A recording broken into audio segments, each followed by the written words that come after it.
ایسی مختصر کہانیاں میرے پاس ہوں کہ جن کو پڑھ کر جو کہانی سننے کی یا کہانی پڑھنے کی جو تشنگی ہے وہ بھی ختم ہو اور وقت بھی ضائع نہ ہو۔ اس ضرورت کو پیش نظر رکھتے ہوئے ادبا نے افسانے لکھنے شروع کر دیے اور افسانے کی صنف سامنے آ گئی۔ اور یاد رکھیں کہ موجودہ دور میں افسانے سے بھی مختصر کہانی جو ہے وہ افسانچہ ہے، لیکن انشاءاللہ اس پہ میں بات کروں گا مثالوں کے ساتھ دوسری ویڈیو میں۔ اب آگے بڑھتے ہیں کہ افسانے کی خصوصیات کیا ہیں۔ افسانے کی خصوصیات کی بات کریں تو سب سے پہلے اختصار ہے، یعنی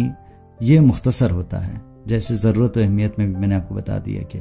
انسان کے پاس اتنا وقت ہوتا نہیں ہے کہ وہ طویل کہانیاں پڑھتا رہے، تو افسانہ جو ہے مختصر ہوتا ہے، اس کو ایک ہی نشست میں پڑھ لیتا ہے۔ اس طرح دل میں جو تشنگی ہوتی ہے کہانی پڑھنے کی وہ بھی ختم ہو جاتی ہے اور وقت بھی زیادہ ضائع نہیں ہوتا۔ اور دوسری خصوصیت وحدت تاثر ہے، یعنی اس کو پڑھنے کے بعد دل میں یا ذہن میں ایک اثر پڑتا ہے۔ مثال کے طور پر اگر ناول کو ہم پڑھ لیں، اس میں ہیرو بھی ہے، ہیروئن بھی ہے، اس سے جڑے ہوئے کئی واقعات ہیں، کئی کہانیاں ہوتی ہیں۔ داستان میں بھی یہ حال ہوتا ہے کہ بہت سی کہانیوں کو جگہ دی ہوتی ہے، بہت سے واقعات کو انہوں نے داستان میں، ناول میں جگہ دی ہوتی ہے، تو اس لیے اس میں اس کی خصوصیات وحدت تاثر نہیں ہوتا۔ چونکہ افسانہ جو ہے زندگی کے کسی ایک زاویے کو پیش کرتا ہے، اس لیے اس میں وحدت تاثر ہوتا ہے، ذہن پر وحدت تاثر پڑتا ہے۔ اور ایک اور چیز یہ ہے کہ اس میں محدود کردار ہوتے ہیں، جیسے کہ ناول کے بارے میں آپ کو بتا دیا کہ اس میں بہت زیادہ کردار ہوتے ہیں، بے شمار کردار ہوتے ہیں، اور اس کے مقابلے میں جو افسانہ ہے اس کے کردار تھوڑے ہوتے ہیں۔ ایسا بھی ہوتا ہے کہ کبھی کبھی صرف ایک کردار پہ افسانہ لکھا جاتا ہے۔ اور تشنگی ایک اس کی خصوصیت میں تشنگی بھی شامل ہے۔ اس کی ایک مثال کے ذریعے میں آپ کو سمجھا دوں گا کہ جب ہم کوئی ڈرامہ دیکھتے ہیں یا فلم دیکھتے ہیں، اس میں جو ظالم ہوتا ہے یا زیادتی کرتا ہے تو دھیرے دھیرے آخر میں وہ اپنے انجام کو پہنچ جاتا ہے۔ یعنی فلم میں جو ویلن ہوتا ہے وہ ہیرو پر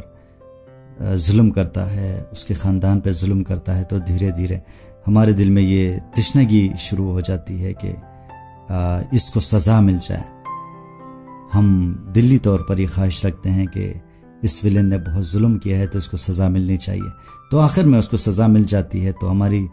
دل میں جو تشنگی ہوتی ہے وہ ختم ہو جاتی ہے۔ اور اس کے مقابلے میں افسانے کی ہم بات کریں تو بہترین افسانہ اسے قرار دیا جاتا ہے جس میں آخر میں تشنگی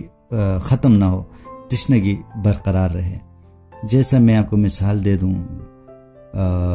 منظور ایک افسانہ ہے، یعنی ایک چھوٹا سا بچہ ہے منظور، تو آخر میں وہ منظور جو ہے معذور بھی ہوتا ہے، مفلوج بھی ہوتا ہے،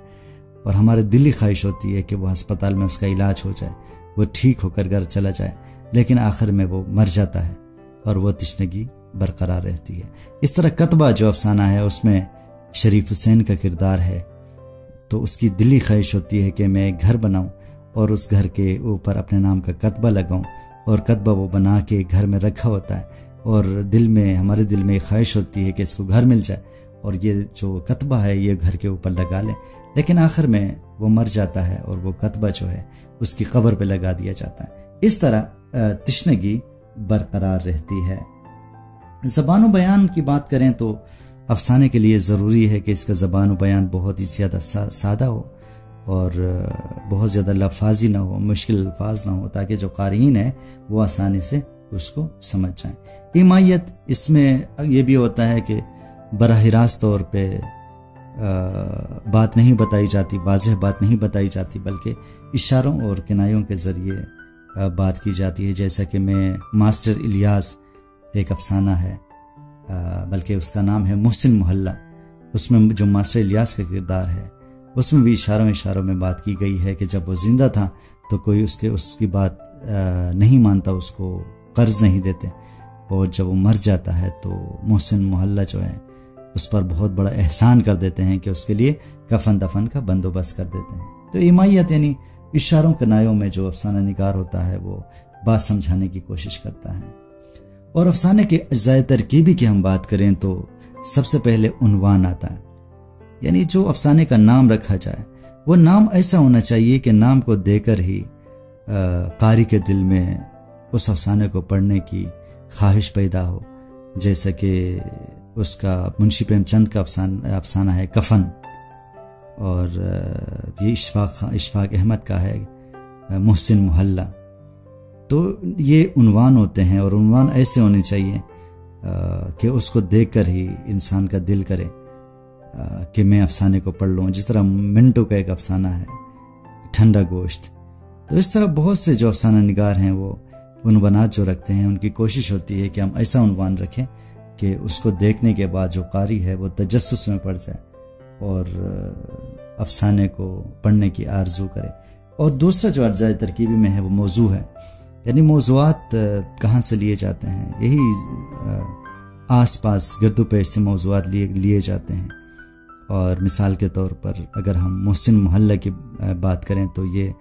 اس کا موضوع جو ہے وہ لوگوں کی بے حسی ہے، اور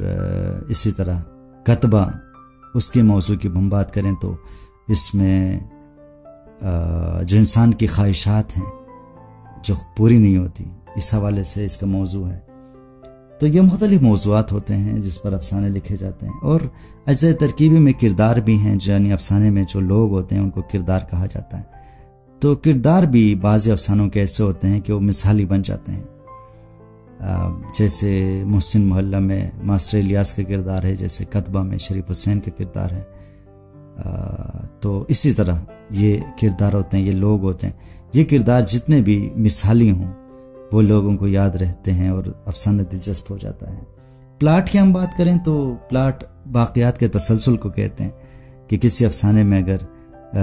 2-3 کردار ہوں اور ان کے واقعات کا تذکرہ ہو تو ان واقعات کو کس طریقے سے ترتیب دیا جائے۔ تو افسانے کا جو پلاٹ ہے وہ منظم ہونا چاہیے، اس میں بے ترتیبی نہیں ہونی چاہیے۔ آگے بڑھتے ہیں، اور اگلا جو اس کا اجزائے ترکیبی ہے وہ ہے مکالمہ، یعنی کرداروں کے درمیان جو بات چیت ہوتی ہے، یہ بھی افسانے میں اہم رول ادا کرتا ہے۔ بعض مکالمے ایسے بھی ہوتے ہیں جو ضرب المثل بن جاتے ہیں، یعنی زبان زد عام بن جاتے ہیں، یعنی مکالمے جتنے مؤثر ہوں گے اتنا ہی افسانہ دلچسپ اور خوبصورت ہوگا۔ منظر کشی کی ہم بات کریں تو منظر کشی کہتے ہیں کہ کسی بھی منظر کو پیش کرنا، کسی بھی منظر کو بیان کرنا۔ تو افسانے بھی مختلف مناظر پیش کیے جاتے ہیں،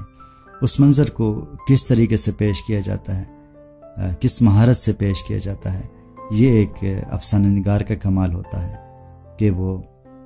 جو منظر پیش کرنا چاہتا ہے اس کو دلچسپ بنا کے ہمارے سامنے پیش کریں۔ جس طرح کتبہ کی ہم بات کریں، غلام عباس کا جو افسانہ ہے اس میں اس نے منظر پیش کیا ہے کلرکوں کے دفتر کو اور اس بلڈنگ کو اور اس راستے کو۔ تو اس طرح منظر کشی کی ہے کہ پوری تصویر ہمارے سامنے آ جاتی ہے بالکل واضح ہو کر، تو اس کو منظر کشی کہا جاتا ہے۔ یہ بھی